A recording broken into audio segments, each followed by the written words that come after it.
more and more people are looking for therapy, and we just don't have the supply to meet the demand. Dr. Khadija Booth Watkins is a psychiatrist at MGH and associate director of the Clay Center for Young Healthy Minds.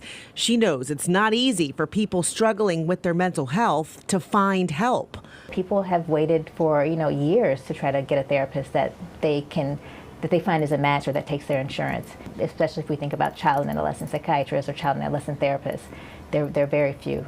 And when you're talking about therapists of color, especially black therapists, the search gets even more challenging. Around 5 to 6% therapists are people of color, whether they're black or brown, and so that's pretty big. If we think about what the world that we live in looks like, it doesn't really quite match, and so it's really hard for some people to find someone that they think can relate to them. There's something about sitting across the room from someone who knows your experience, who's been in your shoes, that you don't have to share all of the unspokenness. Gabby Palmer knows the problem all too well. It's a big reason she became a psychologist. She's now working to recruit more mental health professionals of color at William James College. Widen the pipeline for folks of color who want to work in underserved communities or marginalized communities, who also identify as a racial ethnic minority.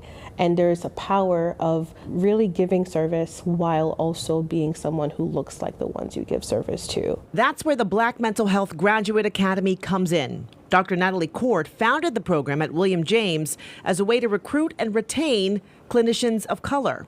For a lot of individuals who are from historically marginalized backgrounds, from racially and ethnically minoritized backgrounds, coming into spaces, especially predominantly white academic spaces, there's oftentimes feelings of exclusion. Dr. Court says the program's magic is in the connection. We try to wrap our arms around our black student leaders to make sure that they know that they deserve to be here at William James College, and they deserve to be in the field. And the communities that they are devoted to deserve to have them in this field. So that's our commitment. Since the Academy started in 2016, Dr. Court says more people have been applying, a sign of hope for more mental health support at a time when it's needed most. There is no health without mental health. That is the foundation of our life, and we need healing. And so it's a really lovely thing to see more individuals interested in being healers coming to our space.